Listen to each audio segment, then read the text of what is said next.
ఇటీవల కాలంలో ఆర్పీలో జరిగినటువంటి సంఘటన మీ అందరికీ తెలుసు. దాంట్లో నేను కూడా 50 మంది ముద్దాయిలో నేను కూడా ఒకడుగా ఉన్నాను. నేను అక్కడ దాడులు చేయడానికి కారణమని అనేకమైనటువంటి ఆరోపణలు కూడా నేను ఎదుర్కోవడం జరిగింది. రీసెంట్గా 2 రోజుల క్రితమే నాకు బెయిల్ అయింది.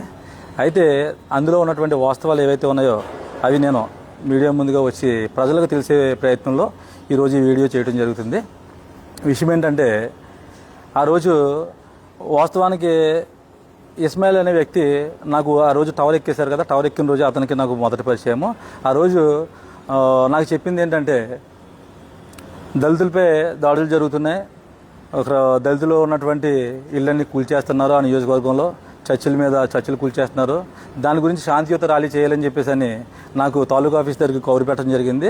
శాంతియుత ర్యాలీ అని చెప్పేసి అంటే సరే మన వంతుగా నేను దళిత నాయకుడిగా నేను ఉన్నాను కాబట్టి అనేకమైనటువంటి ఉద్యమాల్లో నేను ఉన్నాను. 13 సంవత్సరాలుగా మా దళితులపై ఎక్కడ అన్యాయం జరిగినా, ఎక్కడ దాడులు జరిగినా సరే కూడా నేను వెళ్ళడం జరుగుతుంది. దాని గురించి అక్కడ జరిగినటువంటి విషయం ఏంటో పూర్తిగా తెలుసుకుని మా నాయకుడు రాష్ట్ర అధ్యక్షులు అన్నవరపు కిషోర్ గారికి నేను తెలియపరుస్తాను. ఇక్కడ మాకు కనుక న్యాయం జరగకపోతే కనుక మా సామాజిక వర్గంలో ఎవరైతే పెద్దవారు ఉన్నారో వాళ్ళందరూ మీరు వచ్చి ఈ సమస్యను పరిష్కరించాలని చెప్పేసి అని నేను వీళ్ళందరి తరపున నేను తెలియజేయడం జరుగుతుంది. అందులో భాగంగా నేను అక్కడికి వెళ్ళాను. అక్కడికి వెళ్తే సడన్గా శాంతియుత ర్యాలీ అనే దాన్ని పాస్టర్ ఇస్మాయిల్ గారు నేను టవర్ ఎక్కుతారని చెప్పేసి చెప్పడం జరిగింది.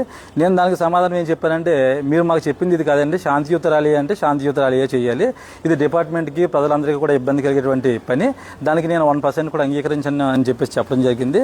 అయితే మేము చెప్తూనే ఉన్నాము, ఆయన అంతటా ఆయన వెళ్ళిపోయి టవర్ ఎక్కడం జరిగింది. టవర్ ఎక్కేసినటువంటి ఆయన పాస్టర్ అయినందువల్ల ఈయన చర్చ్ కూడా, ఈ పడగొట్టేసిన చర్చిల్లో ఈయన కూడా ఒక చర్చ్ ఉందేమో, ఆ బాధతో ఈయన పైకి ఎక్కేసాడేమో అని చెప్పేసి అని నేను అక్కడే ఉండడం జరిగింది. అయితే నేను కింద అంతా ఎంక్వైరీ చేశాను, ఇతను చర్చి పడగొట్టారా అని చెప్పేసి అంటే ఇతను చర్చి ఏం పడగొట్టలేదని చెప్పేసి అన్నారు. మరి చర్చి ఎవరు చర్చి అయితే పడగొట్టారో ఆ చర్చి పాస్టర్లో అందులో ఉన్నటువంటి సంఘంలో ఉన్నటువంటి మెంబర్స్ అందరూ ఏరని చెప్పేసి నేను అడగడం జరిగింది. ఎవరూ రాలేదు.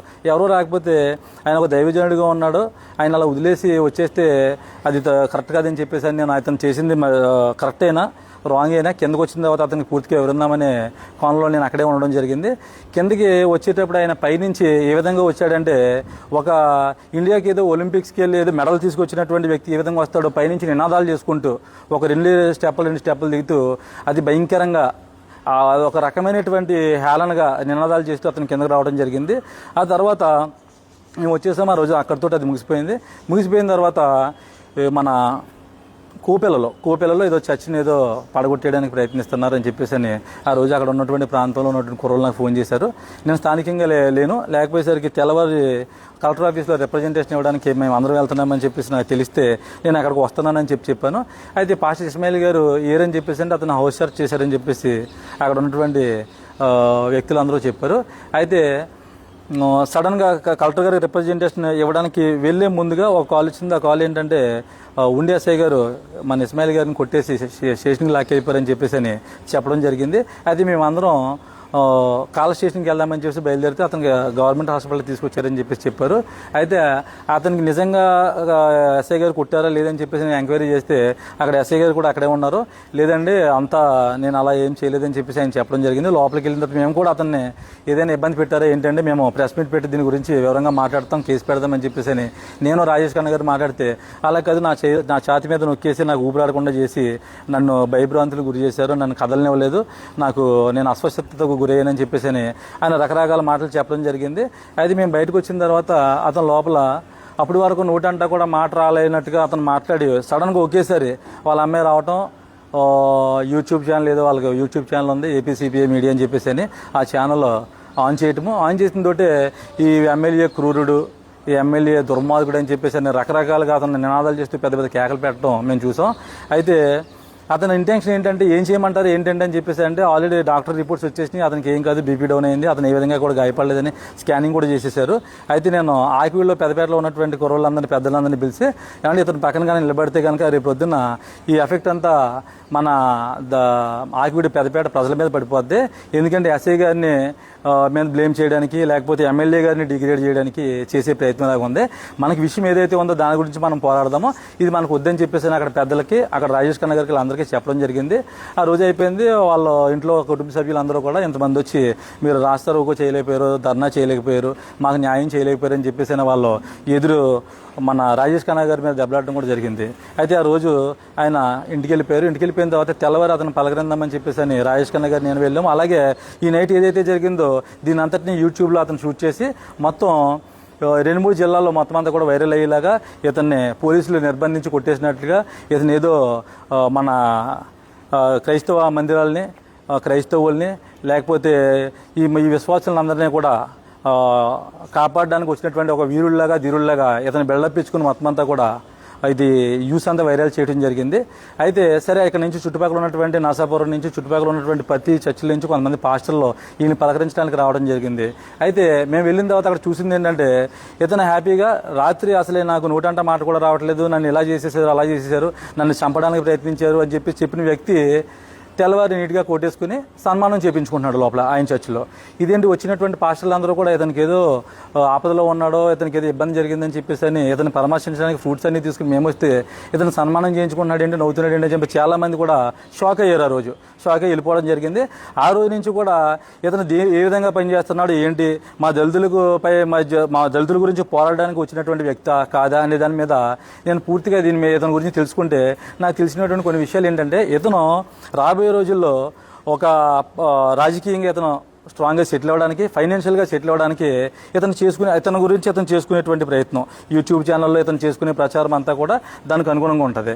అయితే ఈ మధ్యకాలంలో అక్కడ కొన్ని ఇన్సిడెంట్స్ జరగడం, అక్కడికి ఇతను పిలవకపోయినా సరే కూడా ఇతను వచ్చి అందులో కల్పించుకుని అక్కడ విషయం ఒకటైతే ఆ విషయాన్ని గురించి వదిలేసి వేరే విషయాలు మాట్లాడడం, ఈ దళితులందరినీ కూడా వీళ్ళని పాములుగా వాడుకుని అతనికి ఏదైతే కావాలనుకుంటున్నాడో అది ఆయన యూట్యూబ్ ఛానల్లో చేసుకోవడం జరిగింది.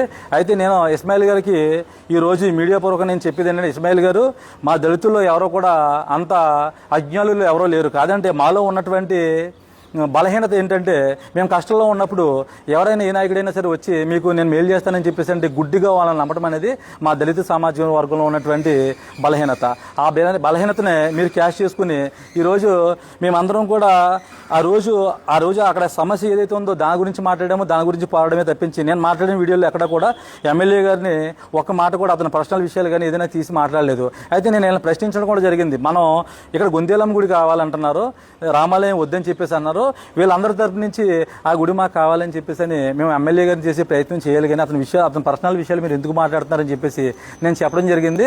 ఆయన అయినా సరే వెనుకోకుండా ఈ గొంతెలమ్మ గుడి కట్టించాలనే విషయాన్ని మొత్తాన్ని పక్కన పెట్టి సబ్జెక్ట్ని ఆయన ఏదేదో మాట్లాడడం, దానివల్ల ఎమ్మెల్యే గారు ఈ విషయం అందరి మీద కూడా మా అందరి మీద కూడా అతనికి వ్యతిరేకంగా మేము పనిచేస్తున్నామని చెప్పేసి అని ఆయన అనుకోవటం, ఈ రోజు జరిగినటువంటి అరెస్టులు అన్నిటికీ కారణం ఇదే అని నేను అనుకుంటున్నాను. నేను ఈ పార్టీకి పనిచేశాను. ఈ పార్టీ కూటమి ప్రభుత్వానికి నేను మా గునిపీడి నుంచి నేను పనిచేశాను. యువకాలం టైంలో లోకేష్ గారు మా గునిపూడి ప్రాంతం మీదకి వెళ్తే అంతకంటే ముందు పవన్ కళ్యాణ్ గారు వచ్చారు, ఆయన మీద చెప్పులు చూపించారు, చెప్పులు వేశారు. అది తప్పు. ఈ రాష్ట్రంలో తిరిగే హక్కు ఎవరికైనా ఉంది. ఆయన పార్టీలో ఆ పార్టీ అధినేతగా అతన్ని తిరిగే హక్కు ఆయనకు ఉంది. అతన్ని అలాగా విమర్శించడం కరెక్ట్ కాదని చెప్పినటువంటి మొదటి వ్యక్తిని, అదేవిధంగా లోకేష్ గారి మీద రాళ్ళు వేసినప్పుడు కూడా అది తప్పు అని చెప్పేసి అని ఆ ప్రాంతం నుంచి నేను వాయిస్ ఇచ్చినటువంటి మొదటి వ్యక్తిని. ఆ రోజు మార్నింగ్ ఇంటెలిజెన్స్లు కూడా మా ఇంటికి వచ్చారు. ఈరోజు మా దగ్గర ఈ ఇన్ఫర్మేషన్ ఉంది, లోకేష్ గారి మీద దాడి చేస్తారని చెప్పేసి అనుకుంటున్నారని చెప్పేసి అంటే ఇంటెలిజెన్స్ అందరికీ చెప్పాను. ఏమంటే ఆ పార్టీలో కార్యకర్తలు చాలామంది ఉన్నారు. మా నాన్న, మా చిన్న వాళ్ళందరూ కూడా టీడీపీ ఫాలోవర్స్ వాళ్ళందరూ కూడా టీడీపీ అంటే చాలా పిచ్చాలకే, లోకేష్ గారి మీద దాడి చేస్తే ఊరుకునేటువంటి మనుషులు ఎవరో లేరని చెప్పాను. అయినప్పటికీ లోకేష్ గారు ఇక్కడ ప్రకాశం చౌక్లో మీటింగ్ పెట్టడం, ఈ పార్టీలో ఉన్నటువంటి వైఎస్ఆర్ కాంగ్రెస్ పార్టీని విమర్శించడం, ఆ తర్వాత ఇలా విమర్శించిన అతను వెళ్తున్నాడు కదా, అతను ఏదో ఎదుర్కోవాలి, అతని మీద ఏదో దాడి చేయాలని చెప్పి అప్పటికప్పుడు ఏదన్నా అనుకుంటే ఆయన మీద రాళ్ళు వేయటం, ఆ దాడి చేయడం జరిగింది. ఇదంతా నేను ఎందుకు చెప్తున్నానంటే, ఏదైనా తప్పు జరిగితే ఇది తప్పు అని చెప్పేసి అని మా సామాజిక వర్గం నుంచి ఫస్ట్ నేను రియాక్ట్ అయ్యి నేను చెప్తాను. నేను ఈ రోజు నాకు ఇంత అన్యాయం జరిగి అసలు ఏమి ఆ గొడవకి నాకు ఎలాంటి సంబంధం లేదు. ఆ గొడవ జరిగినప్పుడు నేను అక్కడ లేను. ఆ కేసులో నన్ను ఇరికిస్తే నేను కోళ్ళ నాగేశ్వర గారికి చెప్పాను. నేను ఇంకా ఈ పార్టీలో ఉన్నటువంటి చాలా మందికి నేను చెప్పుకున్నా 1% కూడా నాకు తప్పులేదు, మీరు ఎక్కడికి రమ్మంటే అక్కడికి వస్తాను, నా పేరు పెట్టారు, ఇది అన్యాయం అని చెప్పి చెప్పడం జరిగింది. ఏ ఒక్కరూ కూడా పట్టించుకోలేదు. నా వాదన ఏ ఒక్కరు కూడా వినలేదు. అయితే ఆ బాధతో నేను ఈరోజు చెప్తున్నాను, నా పార్టీకి నేను ఇష్టడుగా పనిచేసి కూడా నేను ఎవరో ఒక ఇస్మాయిల్ అనేటువంటి వ్యక్తి అతను స్వలోభం కోసం చేసుకున్నటువంటి పని వల్ల ఈ రోజు నేను ఈ కేసులో ఉండడం జరిగింది. ఇది చాలా అన్యాయం. ఇస్మాయిల్ గారు చెప్తున్నాను, ఇక నుంచి మీ ఆటలు కొనసాగవు. ఎట్టి పరిస్థితులు ఏదైనా సరే కూడా మీరు ఎక్కడ ఈ కోణంలో మీరు ప్రయాణం చేస్తే మా దళితుల్ని బట్టి అడ్డం పెట్టుకుని మీరు రాజకీయంగా ఎదగాలి, ఫైనాన్షియల్గా సెటిల్ అవ్వాలనుకుంటే కనుక మీకు మొట్టమొదటిసారిగా ఎదురుండే వ్యక్తిని నేనే అని చెప్పేసి ఈ సందర్భంగా మీకు తెలియజేస్తున్నాను. అయితే ఈ కేసు అయిన తర్వాత 58 మంది కొంతమంది పారిపోయారు, కొంతమంది ఇంకా జైల్లో ఉన్నారు. మా ఇబ్బందుల్లో మేము ఉన్నాము. తర్వాత దేవుడి దయ వల్ల మా కొంతమందికి బెయిల్ వచ్చింది. బెయిల్ వచ్చిన తర్వాత రాజేష్ ఖన్నా గారు కొంతమంది ముందుగానే బయటకు వచ్చారు. ఇంకా లోపల ఉన్న వారిని ఏ విధంగా బయటకు తీసుకోవాలని కోణంలో వీళ్ళందరూ ప్రయాణం చేస్తున్నారు. చేతండి ఇస్మాయిల్ గారు మాత్రం ఏదో లోపల నుంచి సబ్ జైలు నుంచి బయటకు వచ్చేటప్పుడు వెకిలిగా నవ్వుకుంటూ వస్తే ప్రజలు కొంతమంది అడగడం కూడా అతనే అడిగిపించుకున్నాడు. అది ఏంటి మీరు లోపల నుంచి మీకు బాధ లేదంటే నేను తప్పు చేయలేదు కదా అని చెప్పేసి నేను ఏదో సాధించినట్టుగా ఆ రోజు టవర్ మీద ఏ విధంగా అయితే దిగారో టవర్ మీద నుంచి అదే విధంగా ఆయన దిగారు. అయితే ఆయనకంటే ముందు జైలు నుంచి ఆయన ఇంటికి వచ్చే దానికంటే ముందు లక్షల రూపాయలు వచ్చి ఇంట్లో పడిపోతే ఆయన నవ్వకుండా ఏం చేస్తాడో. అయితే కనీసం వచ్చిన తర్వాత ఆయన ఇంకా ఎవరైతే ఉన్నారో దీంట్లో ఎవరైతే బలైపోయారు లోపల ఉన్న వాళ్ళని బయటికి తీసుకొద్దామా, లేకపోతే వాళ్ళకి ఏదైనా అవసరాలు ఉన్నాయా, వాళ్ళ కుటుంబాన్ని కలుద్దామనే దాన్ని మొత్తాన్ని పక్కన పెట్టేసి మళ్ళీ అదే కోణంలో ఎమ్మెల్యే గారిని విమర్శించడం, ఎమ్మెల్యే గారి గురించి మాట్లాడడం. అంటే ఇంక ఎలా ఉందంటే ఈరోజు పార్టీని విమర్శిస్తే ఇతను డబ్బులు వస్తున్నాయి, ఎమ్మెల్యే గారిని విమర్శిస్తే డబ్బులు వస్తున్నాయి, లక్షల రూపాయలు వస్తున్నాయి. మరి ఈయన ఇంకా మా గురించి ఎందుకు మాట్లాడతాడు? అలా మా వ్యక్తి కాదు కదా, మా సామాజిక వర్గానికి చెందినటువంటి వ్యక్తి అయితే అయ్యో మా అన్నదమ్ములు నా వల్ల బలైపోయారు, లేకపోతే వీళ్ళకి ఇబ్బంది ఉంది, వీళ్ళకి నేను సహాయకుడిగా ఉండాలని చెప్పేసి ఆయన ఆలోచిస్తారు. అని దీనికి మాకు ఆయనకి సంబంధించినటువంటి వ్యక్తి ఆయన రాజకీయంగా ఎదగడం కోసం మమ్మల్ని అడ్డం పెట్టుకుంటున్నాడు అనుకోవడానికి ఇది ఒక నిదర్శనం. అయితే ఇస్మాయిల్ గారికి మళ్ళా చెప్తున్నాను నేను, ఎందుకంటే ఈరోజు నేను ఇంతకు ముందు ఈ కేసు జరగకముందే నేను మీకోసం మాట్లాడాలి. అయితే ఇస్మాయిల్ గారి గురించి ఇలా మాట్లాడితే అమ్ముడిపోయాడని కొంతమంది, లేకపోతే ఇంకోటి నేను కూడా రకరకాల మాట్లాడుకుంటారు. ఇప్పుడు నేను ఇంకా అన్నింటి గురించి ఎవరో ఏదో మాట్లాడుకునే మాటల గురించి ఆలోచించే పరిస్థితిలో నేను లేను. ఇంకా నేను ఎందుకు చెప్తున్నానంటే మీలాంటి వాళ్ళు వల్ల ఇంకా మేము మా దళితులు బలి అవ్వకుండా ఉండాలి, మీ నిజస్వరూపం తెలియాలని చెప్పేసి నేను తెలియజేస్తున్నాను.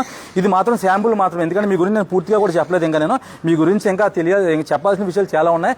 నేను ఖచ్చితంగా ఎవరినైతే అడ్డం పెట్టుకుని ఎవరికైతే బెయిల్ తేవాలి, ఎవరినైతే బయటికి తీసుకురావాలి, అక్కడ మనం నిత్యావసర వస్తువులు పెట్టాలని చెప్పేసి అని మీరు కాకమ్మ కౌరులను చెప్పుకుంటూ దుబాయ్లోనూ కత్తలో ఉన్నటువంటి వాళ్ళ దగ్గర, మీ సంఘస్థుల దగ్గర, పాస్టర్ల దగ్గర మీరు ఎంత డబ్బు అయితే తెచ్చుకున్నారో అంతా మాకు తెలుసు.